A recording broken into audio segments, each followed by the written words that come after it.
शुरू करने से पहले मैं बस एक त्वरित याद दिलाना चाहता हूं कि ग्राहकों को अपनी खरीदारी के फैसले उन उत्पादों और सेवाओं के आधार पर लेने चाहिए जो आमतौर पर उपलब्ध हैं। नमस्ते सभी को। मेरा नाम आदित्य है और मैं यहां सेल्सफोर्स में लीड डेवलपर एडवोकेट हूं।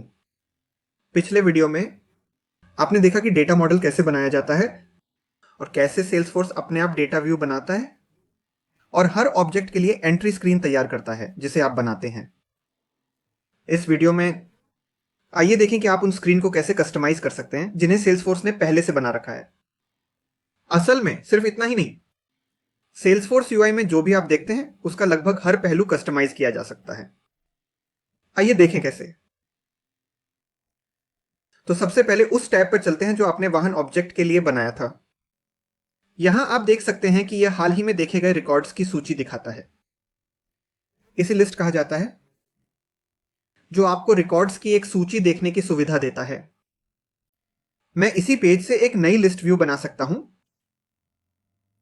उसे एक नाम दे सकता हूं और तय कर सकता हूं कि यह व्यू कौन देख सकता है, और बस एक नई लिस्ट व्यू बन जाती है।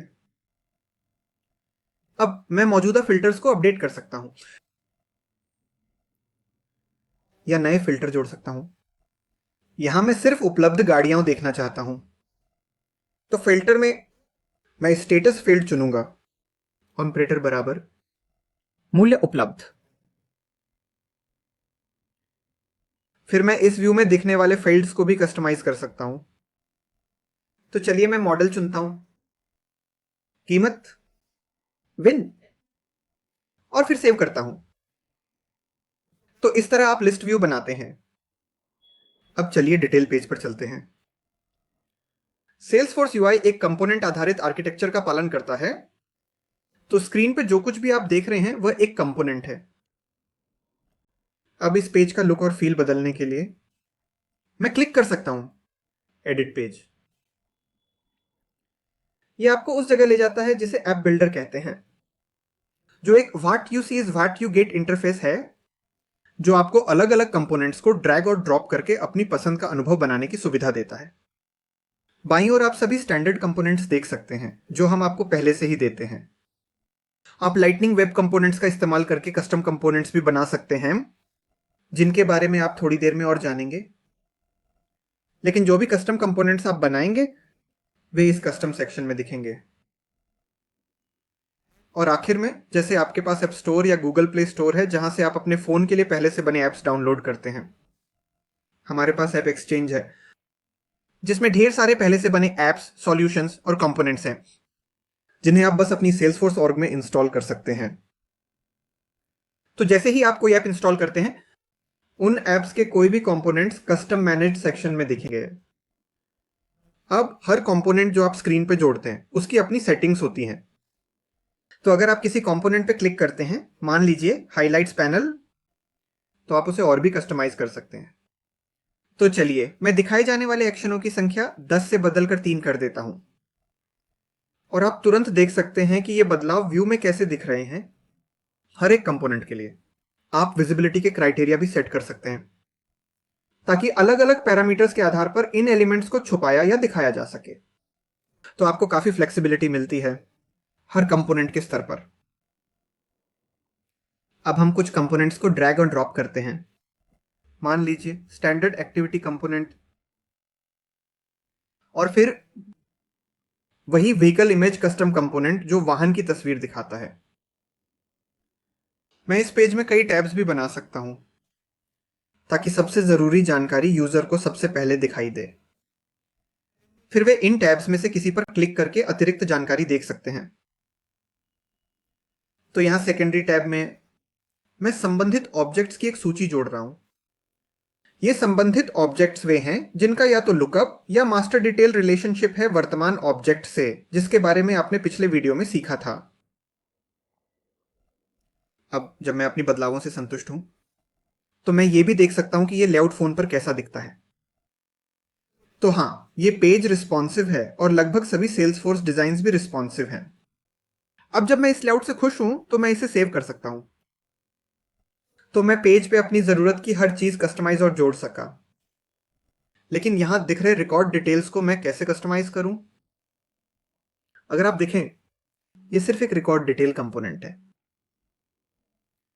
अब डिटेल कंपोनेंट पे जो फील्ड्स हैं उन्हें एक पेज लेआउट से कस्टमाइज किया जा सकता है, जो आपको यही मिल जाएगा, या ऑब्जेक्ट मैनेजर में ऑब्जेक्ट के लिए पेज लेआउट सेक्शन से।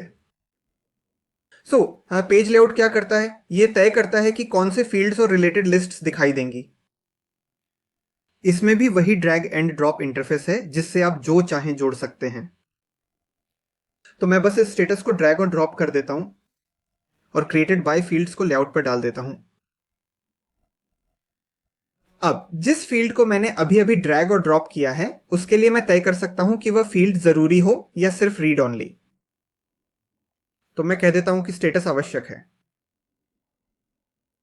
मैं केस से संबंधित सूची भी लेआउट में जोड़ देता हूं और सेव कर देता हूं।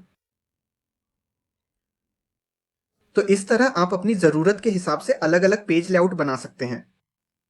आपको यह पेज लेआउट असाइनमेंट बटन इस्तेमाल करना होगा ताकि आप अलग अलग प्रोफाइल्स को अलग अलग पेज लेआउट असाइन कर सकें। यानी आप कंट्रोल कर सकते हैं कौन सा उपयोगकर्ता कौन सा लेआउट देखता है। अब जब मैंने पेज लेआउट में बदलाव कर दिए हैं तो मैं ऐप बिल्डर में वापस जाता हूं और अगर मैं पेज को रिफ्रेश करूं तो देख सकता हूं कि पेज लेआउट में किए गए बदलाव पहले से लागू हो चुके हैं। मैं नए स्टेटस और क्रिएटेड बाय फील्ड्स देख पा रहा हूं। अब इस नए ऐप बिल्डर पेज को यूजर्स के लिए रोल आउट करने के लिए मुझे इसे एक्टिवेट करना होगा। तो एक्टिवेशन प्रोसेस के दौरान मैं चुन सकता हूं कि यह पेज किसे दिखे। यहां कई विकल्प हैं लेकिन फिलहाल मैं इसे असाइन कर देता हूं। अभी के लिए इसे ऑनर डिफॉल्ट बना देता हूं, जिसका मतलब है कि ARC में हर कोई यह पेज देख सकता है। और फिर मैं फॉर्म फैक्टर्स चुन सकता हूं जिन पर यह पेज दिखना चाहिए। मैं अपने बदलावों की समीक्षा करूंगा और फिर सेव पर क्लिक करूंगा। तो अब अगर मैं वापस डिटेल पेज पे जाऊं तो मैं देख सकता हूं कि मैंने जो भी बदलाव किए थे वे लागू हो गए हैं। अब जरा सोचिए, कार्स की जगह को मैं व्हीकल ऑब्जेक्ट पर बाइक्स भी स्टोर करना चाहता हूं और ज्यादातर फील्ड्स एक जैसी हैं, लेकिन बाइक में इंटीरियर कलर रेंज या व्हील टाइप नहीं होता। सिर्फ एक उदाहरण के तौर पर, इसमें कुछ और फील्ड्स होती हैं, जैसे मान लीजिए मफलर का रंग। इन फील्ड्स के अलावा बाकी सब कुछ पेज पे वही है। तो मैं यहां जो करने की कोशिश कर रहा हूं वो है दो तरह के वाहनों को छांटना एक ही ऑब्जेक्ट पर, और टाइप के आधार पर मुझे अलग अलग फील्ड्स दिखाने हैं। तो मैं ये कैसे करूं? इस करने के लिए मैं बनाता हूं जिन्हें रिकॉर्ड टाइप्स कहा जाता है ऑन ऑब्जेक्ट मैनेजर से। मैं रिकॉर्ड टाइप्स पर क्लिक करता हूं और कार के लिए एक नया रिकॉर्ड टाइप बनाता हूं। मैं बस डिफॉल्ट सेटिंग्स स्वीकार करता हूं और फिर मैं बाइक के लिए एक और रिकॉर्ड टाइप बनाता हूं। इसे सक्रिय कर देता हूं, डिफॉल्ट स्वीकार करता हूं और सेव कर देता हूं। अब अगर मैं व्हीकल्स टैब पर वापस जाऊं और न्यू पर क्लिक करूं तो ये मुझसे पहले वही रिकॉर्ड टाइप चुनने को कहेगा जो हमने अभी बनाया है। लेकिन ध्यान दें, भले ही मैं बाइक चुनूं, वही फील्ड्स दिख रही हैं जो कार के लिए थी। जैसा कि मैंने पहले बताया था, अगर आपको रिकॉर्ड डिटेल के फील्ड्स बदलने हैं या रिकॉर्ड न्यू फॉर्म के फील्ड्स बदलने हैं तो आपको पेज लेआउट्स बनाने होंगे। तो अब मैं फिर से सेटअप में जाता हूं और बाइक के लिए एक नया लेआउट जोड़ता हूं।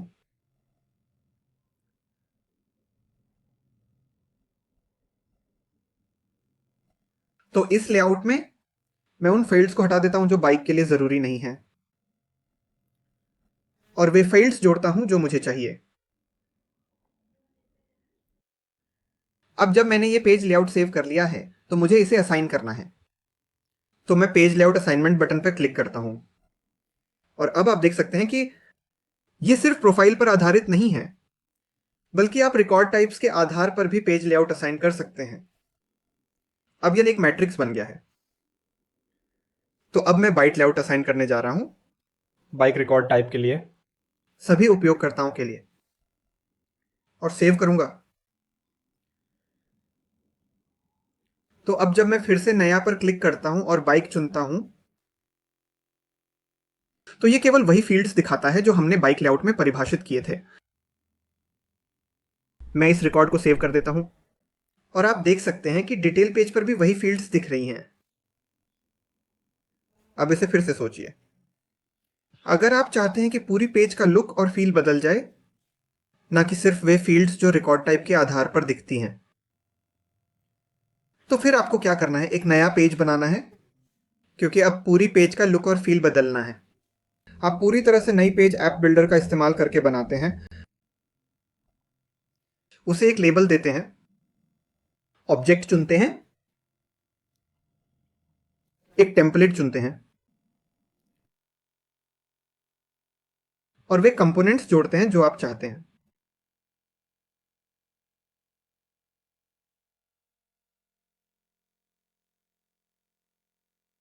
और अब जब आप इसे एक्टिवेट करते हैं तो इसे ऐप या ऑनर डिफॉल्ट के रूप में चुनने के बजाय आप ऐप रिकॉर्ड टाइप और प्रोफाइल विकल्प चुन सकते हैं, जो आपको पहले उस ऐप को चुनने देता है जिस पर यह पेज लागू होता है।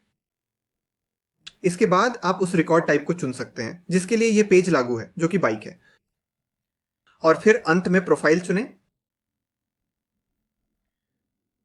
आप अपने बदलावों की समीक्षा कर सकते हैं और सेव कर सकते हैं। और अब जब आप वापस जाते हैं तो आप अपनी नई बाइक डिटेल पेज देख सकते हैं जिसे आपने अभी बनाया है। और मान लीजिए आप कार रिकॉर्ड पर जाते हैं तो आप देख सकते हैं कि यह वही पुराना वाला है जो हमने पहले बनाया था। अब देखते हैं कि हम डिटेल पेज पर नए बटन कैसे जोड़ सकते हैं। इन्हें क्विक एक्शंस कहा जाता है। एक बनाने के लिए चलिए फिर से ऑब्जेक्ट मैनेजर में चलते हैं और बटन, लिंक और एक्शंस पे क्लिक करते हैं। यहां आप अलग अलग एक्शंस बना सकते हैं। इनमें से कुछ स्टैंडर्ड होती हैं, और अगर आपने लाइटनिंग वेब कंपोनेंट्स का इस्तेमाल करके कोई कस्टम कंपोनेंट बनाया है तो आप उन्हें भी लॉन्च कर सकते हैं। फिलहाल मैं जल्दी से इस वाहन के लिए एक केस बनाना चाहता हूं, तो मैं क्रिएट अ रिकॉर्ड चुनने जा रहा हूं। केस ऑब्जेक्ट को सिलेक्ट करता हूं और उसे एक नाम देता हूं। फिर मैं वे फील्ड्स चुनूंगा जो क्रिएट फॉर्म पर दिखानी है। जैसे ही मेरी एक्शन बन जाती है मैं वापस ऐप बिल्डर में जाता हूं और हाईलाइट पैनल चुनता हूं, क्योंकि वहीं पर बटन होते हैं। और एक्शंस की लिस्ट में एडिट और डिलीट के साथ मैं नया क्रिएट अ केस एक्शन भी जोड़ूंगा। तो अब जब मैं वापस डिटेल पेज पे जाता हूं तो मुझे नया बटन दिखता है, और जब मैं उस पर क्लिक करता हूं तो मैं एक केस बना सकता हूं। मेरा मतलब है आप हमेशा रिलेटेड लिस्ट में जा सकते हैं और नया पर क्लिक करें और एक केस बना लें, लेकिन ये वाला कई क्लिक बचाता है। एक और कस्टमाइजेशन बाकी है। जो कलर पैलेट आप यहां देख रहे हैं वही पेज की बैकग्राउंड कलर है। हेडर की बैकग्राउंड कलर, लिंक के रंग, इन सभी का थीम सेल्सफोर्स है।